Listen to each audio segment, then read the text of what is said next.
Thank you, sir. And good afternoon, everyone. So we've been hearing a lot about the SMILE procedure itself, the pros and cons. So there's so much written about the SMILE procedure. There's so much evidence for it, little amount against it as well. So in the next 8 minutes, it's really difficult for me to bring forward the entire numbers, entire literature into 8 minutes. So I've tried to bring forward as many take-home points as possible over the most pressing questions as far as SMILE versus LASIK or PRK is concerned. So I have no financial interest in this presentation. One of the hurdles while going through the literature is that there are, as of today, only 2 meta-analyses available. And both of them, as per meta-analysis scoring, is of low quality. And this is primarily because of the lack of availability of randomized controlled trials. It is hard to believe that even after 6 years after the advent of this technology, we have very few randomized controlled trials, head-to-head comparisons. And there is also a lack of uniformity in reporting the outcomes, which itself makes to interpret this entire data which we have available with us today. So I'll quickly take you all through the outcomes as far as refractive correction is concerned, with special emphasis on astigmatism, what we can do today, the effect of SMILE on higher order aberrations, a little bit about corneal biomechanics, what the literature has to say about wound healing, and finally patient comfort, and the most pressing question which many of our own patients are asking us today, Contura versus SMILE. So in terms of refractive outcomes itself, in terms of efficacy, there are meta-analyses comparing a wide range of papers, both randomized and non-randomized trials, which have shown that as far as efficacy and predictability is concerned, that SMILE and conventional LASIK are comparable. And this goes for sphere, that is spherical correction, and compound myopic astigmatism as well. But what happens in the higher degree of astigmatism, as was alluded to in previous talks? Now, as you all know, it's already been talked about, there is no tracking or registration device, no cyclotorsion compensation, which is available in SMILE. So what effect is this having? Contrary to what was said in earlier presentations, I'm presenting to you the data which is published in literature that 10 to 12% undercorrection can happen in all SMILE procedures. But what is interesting to note is that in higher degrees of astigmatism, it is not just SMILE, but we have this undercorrection even in LASIK. In head-to-head comparisons, not in published literature, in our series as well, we've noticed that in higher degrees of astigmatism, both procedures, that is your SMILE as well as your wavefront guided LASIK or your wavefront optimized LASIK, tends to have a certain amount of residual cylinder. Although there is no statistical difference, we all know there is a way forward and there is possibly something we can do to improve this correction in SMILE. Although manual compensation has been shown and appears to be promising in literature, there is no head-to-head comparison which is published as of date in comparing, that is, manual compensation versus no compensation whatsoever. But even this triple centration technique, as you'll see in this video, and I'll allude to the results subsequently, you can see that there is a certain amount of torsion which happens after the dock itself. Once the dock is released, you will notice that the entire globe rotates. So there is not even a compensation, that is a cyclotorsion which happens from your sitting position to lying down, but also from the patient lying down to the dock itself, which can induce a certain amount of torsion. So this in itself can lead to some amount of errors. But in the 20 eyes or so we have done with cyclotorsion compensation, that is manual marking versus no marking, we haven't really been able to identify a difference.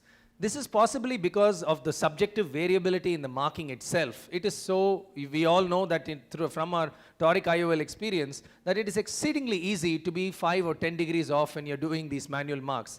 And especially in SMILE, because you're not going to see all the way out to the periphery, these marks have to be made within the 7mm zone and not just at the limbus, making it a little more difficult, and having the ability of parallax errors, the induction of parallax errors is also a little bit more.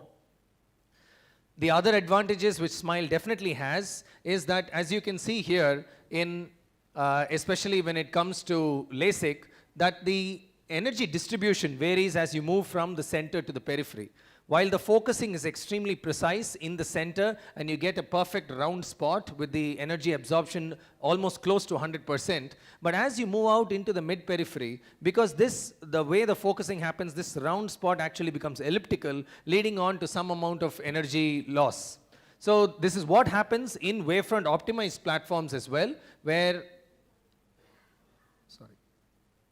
in wavefront optimized platforms as well, as extra shots are delivered in the mid-periphery, we are compensating for some amount of the aberrations which would be induced by this loss of fluence which is happening as a result of this cosine effect.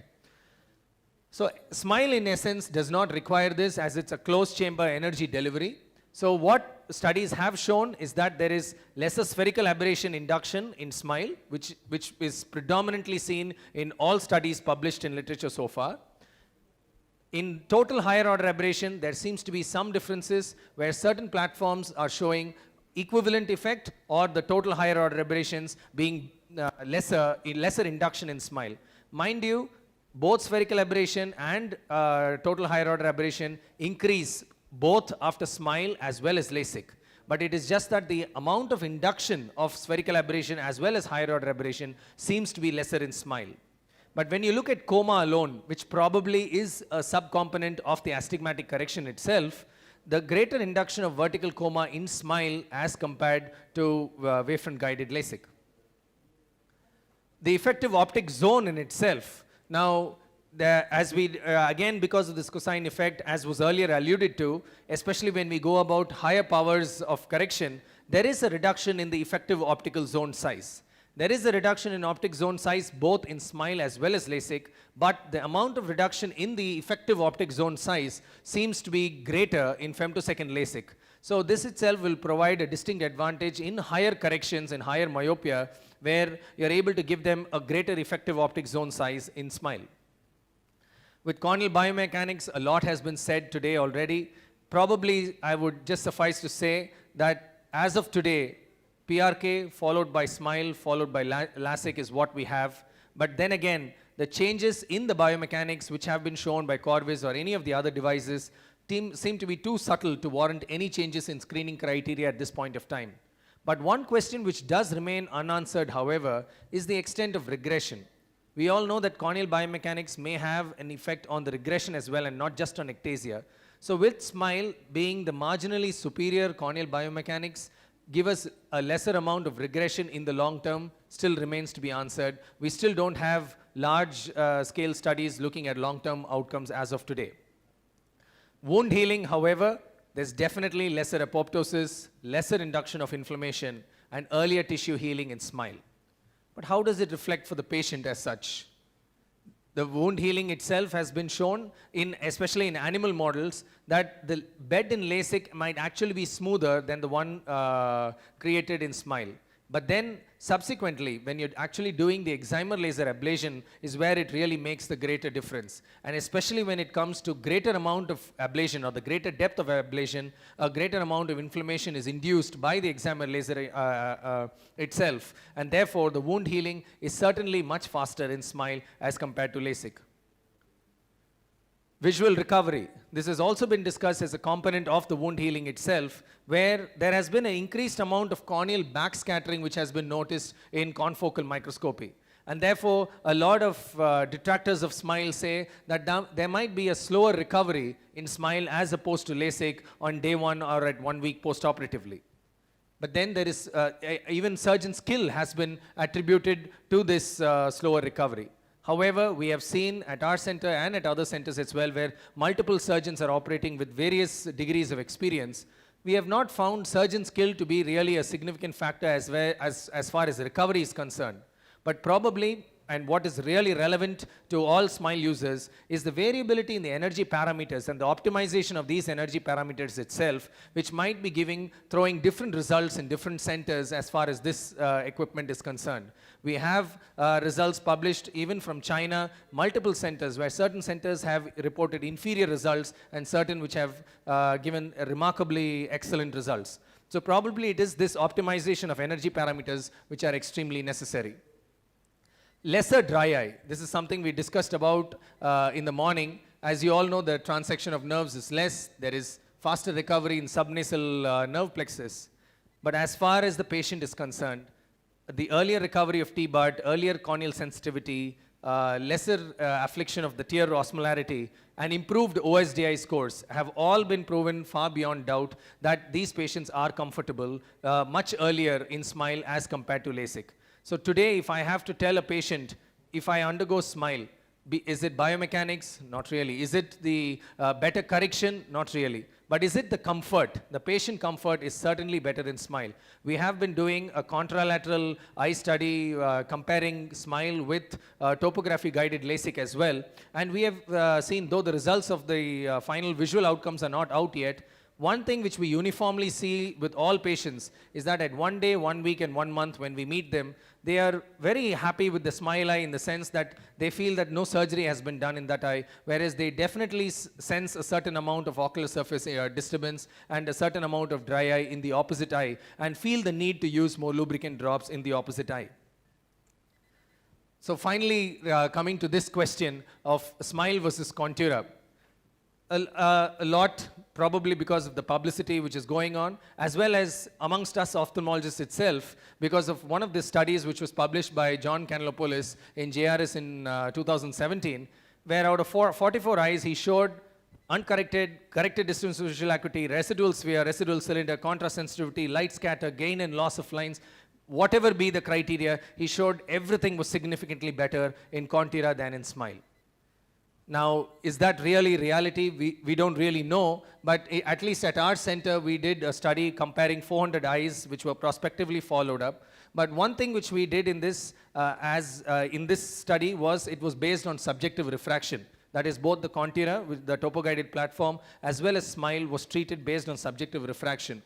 And we did not see such a difference as far as attempted versus achieved spherical equivalent correction or gain or loss in lines, or in the predictability and efficacy itself. We did not see any difference as far as SMILE and TCAT was concerned. When it came to higher order aberration, which is where we expect topo-guided platform to score better, we did not see that difference either. As far as coma was concerned, the topo-guided platform did better.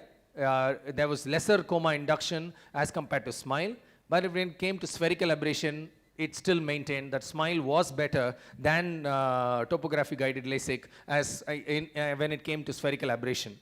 In total higher order aberration, it was statistically not significant.